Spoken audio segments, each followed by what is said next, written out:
नमस्कार सभी को। केंद्रीय विद्यालय में एडमिशन कैसे होता है, आज हम इस टॉपिक पर डिस्कस करेंगे। तो स्वागत है आपका अभ्यास एकेडमी में। चलिए डिस्कस करते हैं रिवाइज गाइडलाइन जो रिसेंटली रिलीज़ हुई थी। केंद्रीय विद्यालय में क्लास फर्स्ट के लिए प्रवेश के लिए सबसे पहले एक एडवर्टीजमेंट रिलीज़ होता है, जो आपको लोकल न्यूज़पेपर में उसकी इन्फॉर्मेशन मिल जाएगी। आपको ऑनलाइन केंद्रीय विद्यालय संगठन की वेबसाइट पर आपको उसकी इन्फॉर्मेशन मिल जाएगी, और जो भी आपके साइबर्स कैफ़े एमपी ऑनलाइन की दुकान रहती हैं वहाँ से भी आपको इन्फॉर्मेशन मिल जाएगी। तो चलिए डिस्कस करते हैं कैसे फॉर्म फिल करते हैं इसके बारे में। तो ये जो केंद्रीय विद्यालय क्लास फर्स्ट के एम्प्लॉय, सपोज़ कि बहुत सारे बच्चों को कन्फ्यूजन होता है, पेरेंट्स को कन्फ्यूजन होता है कि शायद केंद्रीय विद्यालय है जो सिर्फ सेंट्रल गवर्नमेंट के एम्प्लॉय के लिए ही बना है, लेकिन ऐसा बिल्कुल भी नहीं है। इसमें सभी बच्चे का एडमिशन होता है। स्टेट गवर्नमेंट के एम्प्लॉय के बच्चों का भी होता है, जो प्राइवेट एम्प्लॉय के भी बच्चों का होता है। और इसमें आरटी एक्ट 2009 इम्प्लीमेंट होता है, जिसके अंतर्गत एससी एसटी ओबीसी और बीपीएल के जो बच्चे होते हैं उनका एडमिशन होता है। चलिए नेक्स्ट प्रक्रिया के बारे में समझते हैं। कौन कौन से डॉक्यूमेंट्स रिक्वायर्ड होते हैं एडमिशन फॉर्म को फिल करने में, एडमिशन के टाइम रिक्वायर्ड होते हैं। तो सबसे फर्स्ट डॉक्यूमेंट होता है बर्थ सर्टिफिकेट ऑफ चिल्ड्रन। बच्चे का बर्थ सर्टिफिकेट इम्पोर्टेंट होता है। जो भी नगर पालिका एंड जो सिविल सर्जन के थ्रू जहाँ से डिलीवरी होती है वहाँ से बनता है, वो इम्पोर्टेंट होता है, वो कंपलसरी होता है। Second, Aadhaar card of the children. And third, the children belongs to schedule caste, schedule tribe, EWS, OBC non creamy layer and BPL. So, caste certificate required for the children who belongs to SC, ST, OBC, EWS and BPL children. And third जो बच्चे handicapped होते हैं, दिव्यांग बच्चे होते हैं, उनके लिए जो सिविल सर्जन का हैंडीकैप सर्टिफिकेट कंपलसरी होता है। Fourth, service certificate of a parents. जो पेरेंट्स होते हैं, एम्प्लॉय होते हैं, उनका सर्विस सर्टिफिकेट लगता है। जो कैटेगरी फर्स्ट सेकंड थर्ड जो सर्विस कैटेगरीज होती हैं उनके लिए इम्पोर्टेंट होता है। एंड देन निवास प्रमाण पत्र, प्रूफ ऑफ रेजिडेंस। जो आरटी 2009 है उसमें क्या मेंशन किया गया है कि कौन से बच्चे आरटी के लिए एप्लीकेबल होंगे। जिन बच्चों का घर रेजिडेंस है वो केंद्रीय विद्यालय की 5 किलोमीटर के रेडियस में आता है। जो अर्बन एरिया में केंद्रीय विद्यालय हैं वो 5 किलोमीटर के रेडियस में आना चाहिए, और जो रूरल एरिया में केंद्रीय विद्यालय हैं उसमें 8 किलोमीटर की रेडियस में आपका रेजिडेंस होना चाहिए, तब आप आरटी के लिए केंद्रीय विद्यालय में एप्लीकेबल हो जाएंगे क्लास फर्स्ट के लिए।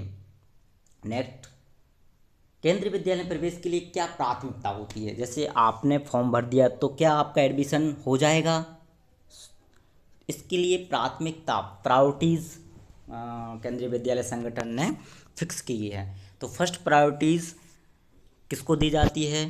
First priorities given to the employ of central government employ children. And second category जो सेंट्रल गवर्नमेंट के अंतर्गत जो autonomous bodies, PSUs and higher education institutes होते हैं उनके एम्प्लॉय के बच्चों को सेकंड कैटेगरी में रखा गया है, इसमें कंसीडर किया गया है। थर्ड कैटेगरी में स्टेट गवर्नमेंट के एम्प्लॉय, और फोर्थ कैटेगरी में स्टेट गवर्नमेंट के autonomous body, PSUs and higher education institute के एम्प्लॉय के बच्चों को रखा गया है। और फिफ्थ कैटेगरी में जो किसी भी कैटेगरी में नहीं आते उनको फिफ्थ कैटेगरी में रखा गया है। जो भी प्राइवेट एम्प्लॉय हैं जिनके पेरेंट्स कहीं जॉब नहीं करते हैं, सपोज़ कि एग्रीकल्चर और बिजनेस करते हैं, उनको फिफ्थ कैटेगरी में रखा गया है। जबकि थोड़ा सा जो प्रोजेक्ट के केंद्रीय विद्यालय होते हैं, प्रोजेक्ट के अंतर्गत स्पॉन्सर्ड केंद्रीय विद्यालय होते, तो उसमें थोड़ा सा चेंज हो जाता है। फर्स्ट कैटेगरी में उसमें प्रोजेक्ट के बच्चों को कंसीडर किया जाता है, सेकंड कैटेगरी में सेंट्रल गवर्नमेंट के एम्प्लॉय के बच्चों को, थर्ड कैटेगरी में PSUs and autonomous bodies, fourth category में स्टेट गवर्नमेंट, फिफ्थ कैटेगरी में autonomous bodies and PSUs of state government, and six category में प्राइवेट एम्प्लॉय के बच्चों को रखा जाता है। लेकिन जो सिविल स्कूल होते हैं जो डिस्ट्रिक्ट लेवल पर होते हैं उनमें फिफ्थ 5 कैटेगरीज होती हैं जो स्लाइड में डिस्कस की गई हैं। नेक्स्ट, आप एडमिशन के लिए कब एलिजिबल होगे? एलिजिबल एज क्या है एडमिशन के लिए? क्लास फर्स्ट के लिए जिस भी शैक्षणिक सत्र में क्लास फर्स्ट में एडमिशन मांगा गया है, जैसे सपोज कि ये जो शैक्षणिक सत्र है 23-24, इसमें आपको 31 मार्च तक बच्चे की जो एज है वो 6 ईयर कंप्लीट होनी चाहिए। 6 ईयर और 6 to 8 ईयर के बीच में होनी चाहिए, तब आप क्लास फर्स्ट के लिए एप्लीकेबल होंगे। जो कि पहले जो एज थी वो 5 ईयर to 7 ईयर थी, बट एनईपी जब से इम्प्लीमेंट हुआ है, कुछ इम्प्लीमेंटेशन स्टार्ट हुआ है, तब से उन्होंने प्री स्कूल का कॉन्सेप्ट ला के इस एज को एक्सटेंड कर दिया है, 6 ईयर to 8 ईयर कर दिया गया है। इसी तरीके से सेकेंड थर्ड कैटेगरी के लिए दिया गया है। अब आते हैं next, method of admission in class first. कैसे लॉटरी होती है, कैसे कंसीडर किया जाता है बच्चों को? तो सबसे पहले जब रजिस्ट्रेशन की प्रोसेस कंप्लीट हो जाती है, तब केंद्रीय विद्यालय में lottery bye each Kendriya Vidyalaya will be as under. First सबसे पहले आरटी की लॉटरी होती है। आरटी जो राइट टू एजुकेशन के 2009 एक्ट के अंतर्गत जिन्होंने अप्लाई किया है, जिनका जो प्रूफ ऑफ रेजिडेंस है, जो रेजिडेंस है वो 5 किलोमीटर के रेडियस में आता है, वो एप्लीकेबल होते हैं आरटी के लिए। उनके लिए सबसे पहला होता है। और जैसे एक क्लास में 40 स्टूडेंट होते हैं तो 25% रिजर्वेशन होता है आरटी के लिए, तो 10 सीट होती हैं आरटी के लिए। सबसे पहला जो लॉटरीज होती है वो आरटी के लिए होती है। आरटी होने के बाद फिर डिफरेंटली एबल बच्चों के लिए, जो डिफरेंटली एबल बच्चे हैं उनकी सेकंड प्रायोरिटी में लॉटरी होती है। इसके बाद फर्स्ट कैटेगरी फर्स्ट, जो सेंट्रल गवर्नमेंट के एम्प्लॉय होते हैं उनका कैटेगरी फर्स्ट में कंसीडर किया जाता है, उनकी लॉटरी होती है। उसके बाद कैटेगरी सेकेंड जो ऑटोनॉमस बॉडीज़ की होती है। उसके बाद जब SC ST OBC, जैसे लास्ट ईयर जो रिवाइज एडमिशन गाइडलाइन रिवाइज हुई थी, उसमें क्या मेंशन किया गया था कि SC के 16% स्टूडेंट होने चाहिए, ST के 7% और OBC के 27% का रिजर्वेशन होना चाहिए। अब तीनों लॉटरी हुई, जैसे सबसे पहले RTE और DA डिफरेंटली एबल स्टूडेंट की, थर्ड कैटेगरी 1 कैटेगरी 2।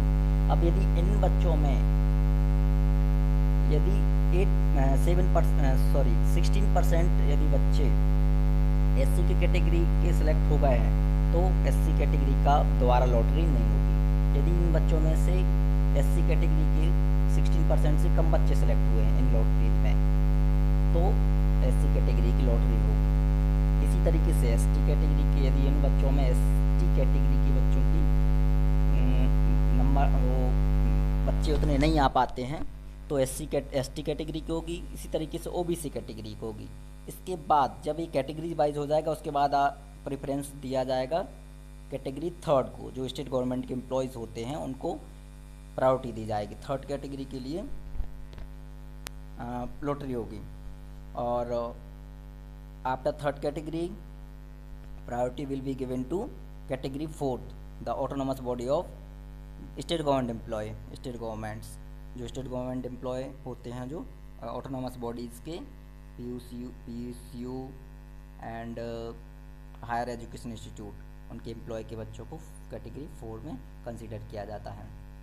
और कैटेगरी फिफ्थ स्टेट गवर्नमेंट जो प्राइवेट एम्प्लॉय होते हैं उनके बच्चों को 5th में किया जाता है। और जो जैसे प्रोजेक्ट के भी होते हैं उनको 6th कैटेगरी में किया जाता है।